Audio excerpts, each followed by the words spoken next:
Trafik kazası yüzünden acile gelen hastalara çekilen tomografilere baktıklarında pankreasta yaklaşık %10-%20 insanda kist olduğu saptanmış. Bunun ama hiçbir klinik karşılığı yok. Kanser değilken yakalamak amaç, ama kanserleşme yolunda olanı kanser değilken yakalamalıyız. Kesinlikle sık olan ve bence de riskli bir şey rapor üzerinden klinik karar vermek.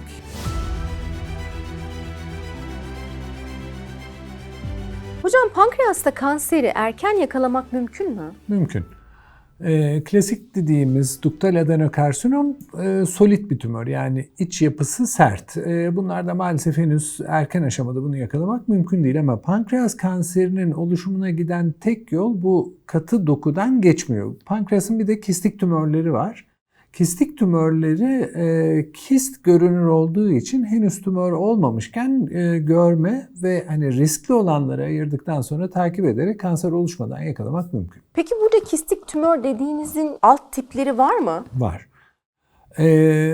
İlk önce şöyle bir arka plan bilgisiyle başlayayım. Bundan yaklaşık 20 yıl evvel trafik kazası yüzünden acile gelen hastalara çekilen tomografilere baktıklarında pankreasta yaklaşık %10-%20 insanda kist olduğu saptanmış. Bunun ama hiçbir klinik karşılığı yok. Daha sonra bundan bir 10 yıl sonra aynı çalışma MR ile yapıldığında yaklaşık %33 kişinin biri eder bu. İnsanda pankreasta bir şekilde küçük, büyük, içi dolu, boş vesaire özellikleri olan kistler görebildiğimizi aslında radyologlar bize söylüyor. Şimdi bunların hepsi kaygı duyulması gereken kistler değil. 20-25 değişik tür kist var pankreasta, ama bunların içinde bizi ilgilendiren aslında 5 tanesi. Bu 5'i ayırmaya çalışıyoruz. Geri kalan 15'i, 20'si bizim işimiz değil deyip onlara kistiniz varmış deyip takip dahi etmeyebiliyorsunuz. Ama bu 5'inin içinde bir tanesi çok büyüyebiliyor fakat hiçbir zaman tümöre gitmiyor. Yaşlı kadınlarda en sık gördüğümüz bir kistik yapı bu. Bunu ayırmaya çalışıyoruz çünkü bunun adını koyduğumuz zaman hiçbir şey yapmaya niyetimiz yok. Özellikle o yaş grubunda cerrahi kistin getirdiği riskten daha büyük bir risk getirebilir. Diğer 4'ü, 3'ü bir arada, biri dışında duruyor diye böleyim. Dışında duranla başlayayım. Nöroendokrin tümörlerin kistik formları olabiliyor. Bunları da ayırt etmeye çalışıyoruz ve eğer onu saptıyorsak onlar da cerrahi tedavi genelde gerektiren hastalıklar, ama seyri pankreas kanserinden çok daha farklı olduğu için orada da daha az ciddiye alıyor, daha az korkuyoruz diyebilirim. Geriye kaldı 3 tane. Bunlar müsinöz dediğimiz, yani salgısı biraz sümüksü olan kistler. Bunların üçünün de farklı seviyede, ama hani %15-%20'den başlayıp %70'e 10 yıl içinde varan bir kanser geliştirme oranı oluyor. Bunları hiçbir şekilde takipsiz bırakmıyoruz. Bir noktada cerrahi yapacak bir algoritma oluşturmaya çalışıyoruz. Kanserleşebileceğini öngörüyorsunuz. Neye dikkat ediyorsunuz o takip sürecinde? Uluslararası kılavuzlar var. Bunların aslında ilki 2006 yılında Sendai'de oluştu ve o zaman bu söylediğim 4 değişik tümörü kapsayacak şekilde tasarlandı. Sonra bunlar giderek daha rafine oldular. Japonya'da yapılan Sendai klasifikasyonu 2012'de Fukuoka'da, 2018'de tekrar Fukuoka'da, 2024'te de daha dar bir alanda gene kanıta dayalı veriler olarak Japonya'da uluslararası tavsiye kararları olarak belirlendi. Bunun dışında Amerika Gastroenteroloji Birliği ve Avrupa Pankreas Kulübü'nün ağırlıklı olarak organize ettiği Avrupa ve Amerika kriterleri de var. Bir de radyologların kendi Amerika'da oluşturduğu ayrı kriterler var. Bunların yapmaya çalıştığı şey şu: biz neyi gördüğümüzde kanser düşünüyoruzu bir kere tanımlıyorlar. Sonra kanıta dayalı tıp kısmı orada geliyor. Bu kurallar çerçevesinde diyelim 5 yıl boyunca hastaları takip ediyorsunuz. 2 şey oluyor. 1, kanser değilken yakalamak amaç, ama kanserleşme yolunda olanı kanser değilken yakalamanız gerekiyor. Yani hiç kanserleşmeyecek bir şeyi yanlış tanıyıp tedaviye yönlendirmek de istenmiyor. Kanser olduktan sonra biz bunu fark ettik ve tedaviyi yönlendirdik de istenmiyor. Dolayısıyla bir tarafta fazla tedaviden korkuluyor, diğer tarafta da geç kalmaktan ve eksik tanı koymaktan korkuluyor. Bunlar bir sarkaç gibi, bazen tedavinin fazla olduğu yöne, bazen tanının geri kaldığı yönde savrulup duruyor ve kanıta dayalı tıp da işte bu konuda yapılan çalışmalarda biz şu kadar hastayı tedavi gerektiği halde tedavi edememişiz, şu kadar hastayı da gereksiz yere tedavi etmişiz diye bize rapor veriyor. Bununla beraber bir sonraki toplantıda mesela kriterleri bir daha gözden geçiriyorlar ve genel trend başta aslında daha çok hastayı cerrahiye yönlendirmekten uzaklaşarak daha çok hastayı takip etme yönünde gitmeye başladı. Bunun da kendi içinde belli riskleri var açıkçası. Orada hesabı yaparken aslında masada iki terazi olduğunu düşünün. Bunlardan birinde takip etmenin avantajlarıyla ameliyat etmenin avantajlarını tartıyorsunuz. İkinci terazinizde de takip etmenin getirebileceği risklerle ameliyat edilmenin getirebileceği riskleri tartıyorsunuz. Dolayısıyla aslında bu hani bir kar zarar hesabı ama biraz daha karmaşık, dört kollu bir terazi gibi düşünün bunu. Böyle bir şeyde haklı olarak söylenilen şu, cerrahi masum bir şey değil. Pankreas cerrahisinin kendi içinde ciddi bir morbidite ve mortalite, yani yaralama ve aslında ölüme sebep olma riski var. Siz eğer bu riski kötü cerrahi yaptığınız için kistin tümörleşme riskinin ötesine taşıyorsanız ameliyat etmeyin görüşü çok daha koruyucu bir görüş. Ama eğer siz iyi bir merkezde çalışıyorsanız ve dünya ortalamasından daha iyi rakamlarla pankreas cerrahisi yapabiliyorsanız o zaman ben cerrahiye daha yakın durma taraftarıyım. Bunu hastalarınıza, kendi serileriniz varsa kendi verinizi paylaşarak anlatabilirsiniz. Ortalamalar kılavuzlar tarafından çizilir ama nihayetinde bu bir bireysel karardır. Hastanın yaşını, beklentilerini, yaşama şeklini göz önüne alarak siz kendi tecrübenizle o kılavuzun biraz sağında biraz solunda kalarak yön vermeniz gerekir. Yani uzmanlığınız zaten aslında bu noktada değerli. Peki en başta bu 3 tane kanserleşebilecek tümörlerden bahsettiniz. Evet. O tümörler bazında isimlendirebilir miyiz Tabii. onları? Şimdi ilk önce biz öğrencilere anlatırken genelde bunun dünyada en çok kullanılan bir grafiği vardır. Anne ve genç kız diye baktığınızda o söylediğim zararsız olan müsinöz yani sümüksü olmayan seröz kist adenom genelde yaşlı kadınlarda en sık gözükür. Onun böyle bir tipik görüntüsü vardır. Radyologlar onu net tanıyor. Tanıyamadıklarında da endoskopik ultrasonla bazen ek bilgi alıyoruz ama onun adını koyduktan sonra şikayet yaratmadığı sürece takip dahi etmiyorsunuz. Dolayısıyla o insanları aslında takipten dahi çıkartıyorsunuz. Geride kalan bir tanesi solid pseudopapiller neoplazi. Aslında adı kistik olanların içinde niye solid anılıyor? Yani kistlerin içinde niye katı bir tümörden bahsediyoruz diye insanlar düşünebilirler. Bu tümörler aslında katı bir doku olarak başlayıp hızlı büyüdüklerinde orta kısmı kansız kalıp dökülüyor ve ortasında ikincil olarak uzun dönemde bir kist oluşuyor. Bundan dolayı bunlar da kistik tümörler içinde geçiyor. Bunlar da genç kızın tümörü. Genelde 20'li yaşlarda, hatta daha genç, benim ameliyat ettiklerimin içinde mesela 13 yaşında 14 yaşında olan bile var. Bu tümörleri saptadığınızda güvenli bir şekilde bundan bir şey olmaz diyemiyorsunuz. Aslında bu tümörler az bilinen tümörler. Frans tümörü olarak ilk bir kadın patolog tarafından tanımlanmıştı. Hangi hücreden çıktığını dahi aslında hala biz net olarak bilmiyoruz. Yani mesela pankreas duktal adenokarsinomu dediğinizde, bu klasik pankreas kanseri, pankreasın kanal hücrelerinden çıktığını biliyoruz. Asiner hücreli tümörler dediğinizde asinüs dediğimiz salgıyı yapan hücrelerden çıktığını biliyoruz. Nöroendokrin dediğinizde nöroendokrin hücrelerden çıktığını biliyoruz. Bu tümörlerin hangi hücreden çıktığını maalesef bilmiyoruz. Dolayısıyla nereden çıktığını bilmediğiniz bir tümörü de patolog bakıp bu iyi huylusu, bu da kötü olmuş diye de tanımlayamıyor. Çünkü ne olduğunu bilmiyoruz. O yüzden %15 civarında ortalama literatürde söylenen bir kanser davranış yapısı var bunların. Nereden anlıyorsunuz? Yan dokuların içine büyüyor. Uzak dokulara sıçrayabiliyor. Böyle bir şeyi dolayısıyla riske etmek istemediğiniz için o hastalara genç yaşlarına rağmen bir pankreas cerrahisi mümkünse sınırlı bir pankreas cerrahisi yapmaya çalışıyorsunuz. Neden sınırlı? Bunların lenf bezine yayılmadığını biliyoruz. İlla radikal bir lenfadenektomi yapmıyorsunuz ama onu temiz sınırlarla çıkartmayı hedefleyen bir cerrahi oluyor. Müsinöz kistik neoplaziler,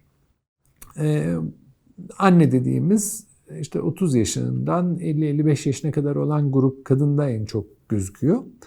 Bunlar bariz bir şekilde söylediğim üçü de erkeklerden ziyade kadınlarda gördüğümüz hastalıklar. Bunun da enteresan bir özelliği var.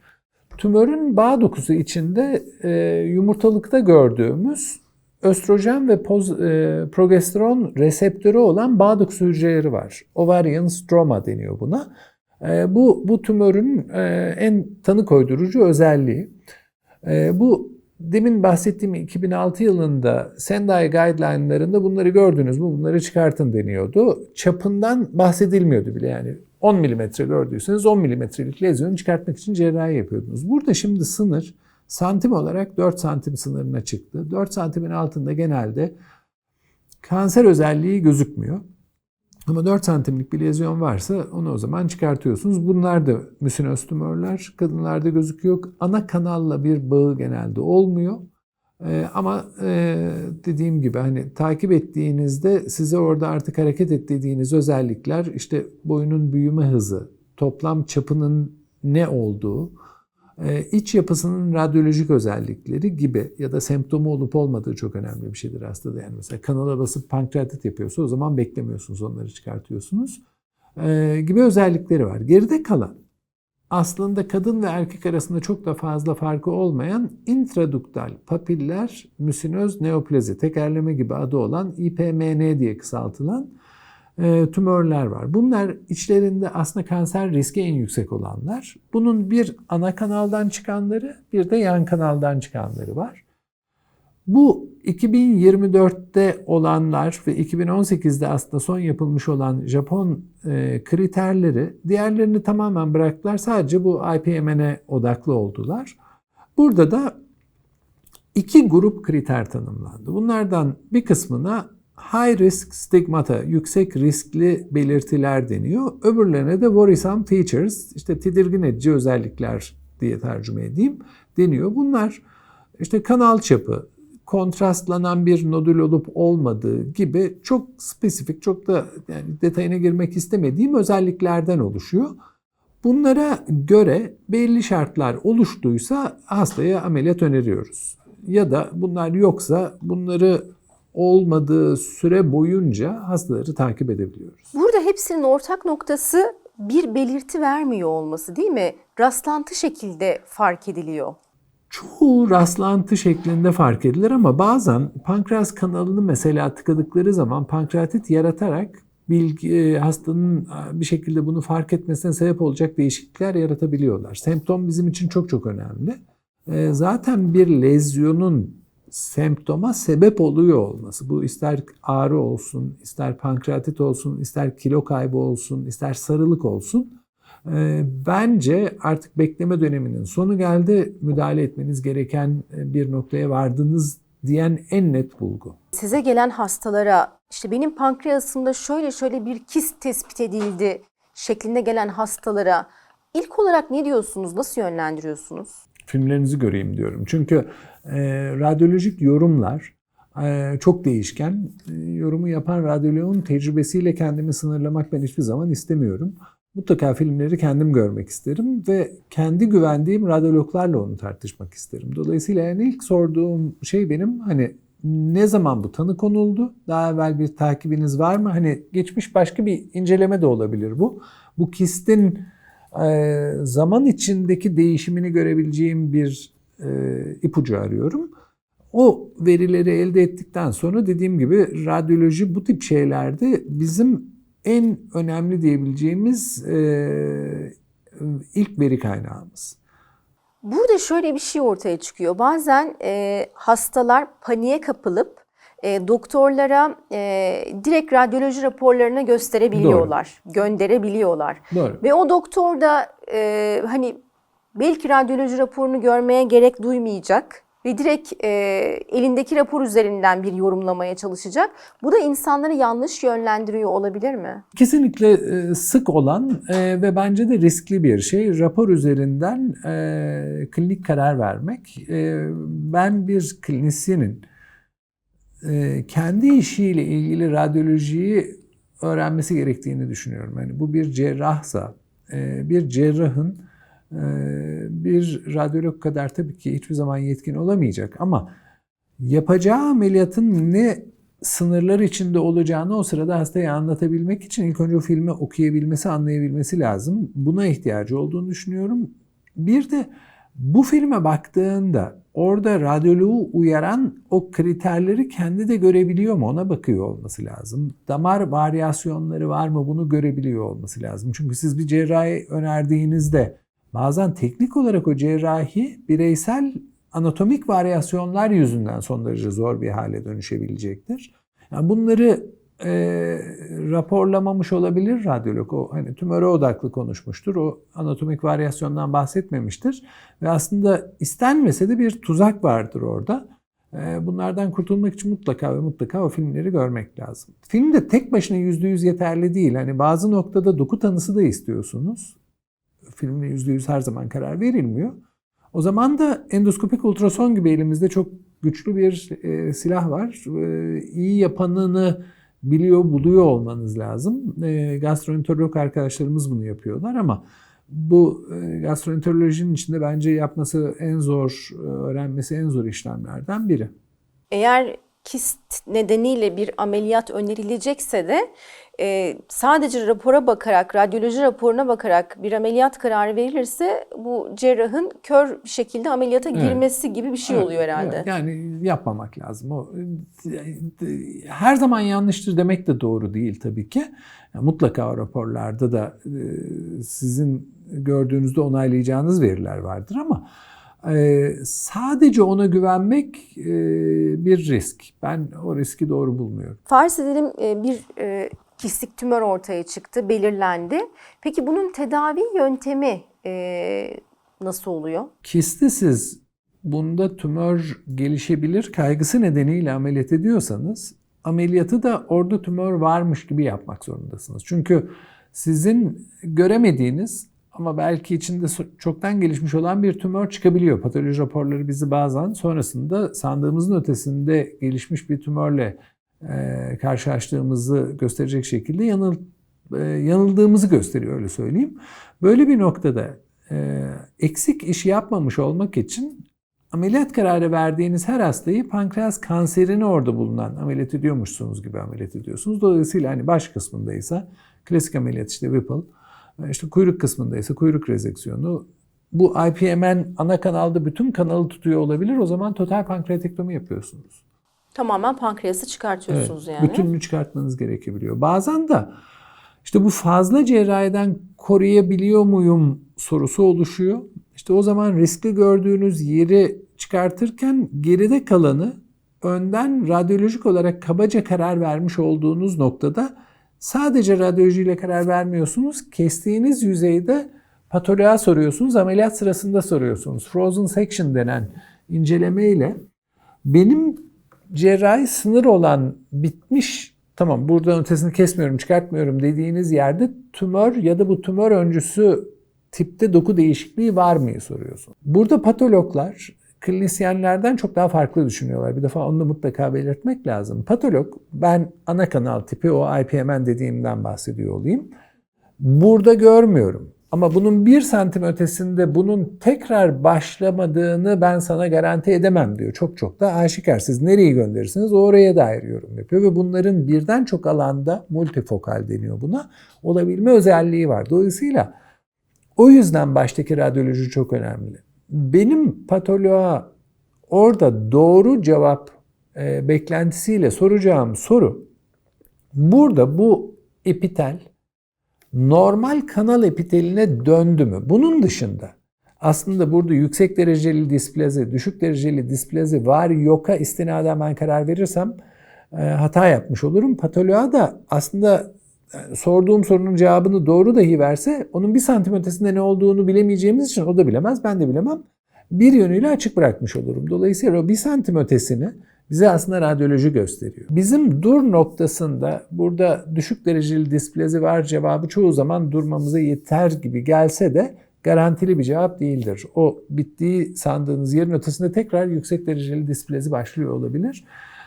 Radyolojiyi, patoloğu ameliyat sırasında verdiği bulguyu mutlaka bir arada değerlendirerek nihayetinde klinisyen olarak sorumluluk sizde bir karar almanız gerekiyor. Ben öyle bir noktada mutlaka kanalın içinden de fırça biyopsi dediğimiz bir fırça biyopsi alıyorum ki bari sonrasında bir şey vardıysa onu kaçırmış olmayayım, onu bileyim, gerekirse tekrar müdahale ederim. Peki displazi dediniz, onu biraz açsak mı?